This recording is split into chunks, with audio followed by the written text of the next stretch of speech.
Quick take here. Victor Wembanyama returned from his Game 4 rejection in dominant fashion last night, finishing with 27 points, 17 rebounds, 5 assists, and 3 blocks. 126-97 was the win for the Spurs to take a 3-2 series lead over the Timberwolves. Stephen A., were you impressed with Wemby's bounce-back performance in Game 5? I'm impressed with everything about Wemby. I mean, I think that it's not just his height, his formidable presence defensively, it's his skill set offensively, it's his swag, it's his determination to win. He has all the ingredients to be that you want to see in a superstar in the NBA. It's just that simple. Everything about him you gotta love. The only thing I'm thankful that he's skinny. I'm thankful that he doesn't have more girth on him, because what would you be able to do with him if you couldn't try to push him around? At least his slim figure gives you the impression that you can try, that you can put a hat on him, you can sit up there and give him some elbows or whatever. Maybe that might affect him, because there's nothing else. There's no answer for this man and what he brings to the table. It just isn't. He said he felt rested in this game, came out and made a complete statement against the Timberwolves. That series will now shift back to Minnesota. Let's move on. Go New York. Are we going to play music? Go New York. Where's my music? It's going to come here in a minute. It's better. There it is. Since dropping games 2 and 3 to the Hawks, the Knicks are on a 7-game win streak, including a sweep over the Sixers, which is their longest streak in postseason franchise history. On the other side, the Thunder remain undefeated in the playoffs after sweeping the Lakers in the West semifinals. They are the 4th defending champion to win their first 8 games of a postseason, and the previous 3 all went on to reach the NBA Finals. Both teams may not be at full strength yet. The Knicks are without OG Anunoby, who is day-to-day with a hamstring injury, and the Thunder are without Jalen Williams, who has missed the last 6 games with a hamstring injury of his own. Now, both of these teams are heading to their respective conference finals, so they're not going to meet just yet. However, they both get to chill for a few games since they did sweep. So which is the more dangerous team right now? Is it the Knicks or is it the Thunder? It has to be the Thunder. I mean, they're the defending champ. They got a bunch of guys. Haven't lost a playoff game yet.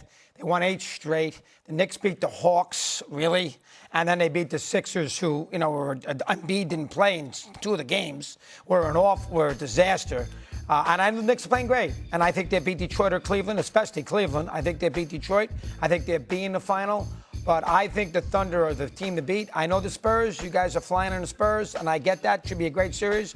I think those are the 2 best teams. I think the Knicks are 3rd. But I don't think at the end of the day the Knicks are going to win a championship. They win a game against OKC. Maybe they even win a couple games against OKC. But Hartenstein and Holmgren against Towns and Robinson, they will play great. SGA is the best player on the court. Williams will come out and play. I got a bunch of guys on their team. Onobi gets hurt a lot. They beat him twice in a regular season. They kill him in Oklahoma City. I think the Thunder are the better team. I got to go with the Knicks. Oh. You're wrong. The Knicks are the more dangerous team right now between the two. You talk about who the Knicks play. Who did the Thunder play? Well, they beat the Lakers. They beat the Suns and the Lakers without Luka Doncic and subpar Austin Reeves. Okay, who gives a damn? And DeAndre Ayton, who can't catch a cold if he had his hands out there. Unless he was on the beach. Okay, so let's get that straight. But when you think about what the Knicks are doing, they're playing arguably the best basketball in the postseason on both ends of the floor. Mike Brown has unlocked an offense that is hard to guard. Right there, not only shooting the ball well from the 3-point line, but the way that he is utilizing Karl Anthony Towns. He is a problem in itself because he is the point center. At any given time, he could catch and light it up because he could extend his range well beyond the 3-point line. He could take you off the dribble, and now he's getting into his Jokic bag. Well, we're seeing him get triple doubles, getting his, making guys around him better. Go to the other guy, Big Body Brunson, one of the best closers in the game of basketball. They're lacking at nothing. And defensively, they have found their groove. I'm so proud of Josh Hart. Josh Hart has really been their best defensive player in my eyes. Yes, he has. Has accepted every assignment from start to finish, and he has exceeded expectations when you talk about being a star in his role. The Knicks are deep. They're playing extremely well on both ends of the floor. They're coming out of the Eastern Conference. That's the thing. They are coming out of the Eastern Conference. We don't know if the Thunder are coming out of the West. The Knicks are the more dangerous team. New York Knicks, doggy, are 8-2 in these playoffs. Right. They're number 2 in offensive rating. They're number 1 in scoring margin per game, field goal percentage, shooting, three-pointers, rebounding percentage as well. They're number 1 in all of these categories. But the real reason why the answer to this question as who's the more dangerous team is the Knicks is because of the last part that Big Perk just brought up. The New York Knicks have to go to Detroit or Cleveland. In all likelihood, Oklahoma City's going to have to go through San Antonio. So the point is, we don't know. The probability of Oklahoma City getting through San Antonio is significantly less than the probability of the New York Knicks getting through Cleveland or Detroit. That's what the point we're looking at. Now, we saw the Detroit Pistons kick the Knicks behind 3 times this season. You were crazy on Detroit. That's right, I was. You're ridiculous. Let me explain what happened. So I was absolutely crazy about Detroit, okay? And then the playoffs began, and I saw them struggle to find that second offensive option. And Jalen Duren wasn't the answer, but Tobias Harris stepped up, and I give him a lot of props. Very happy for Tobias Harris. The issue is that in the same time that happened, Mike Brown took Jalen Brunson off the ball. He turned Karl Anthony Towns into a facilitator. He's got the ball. He's more actively involved in the offense, and they have all fed off of it. Mikal Bridges has gotten out of his slump. OG Anunoby was playing otherworldly. Obviously, Jalen Brunson's been doing his thing because he's allowed to look for his shot as opposed to scoring while trying to run the team. All of these things. You have Shamet coming off of the bench. Okay, he's been doing his thing. McBride coming off the bench. He's been doing his thing. Jose as well.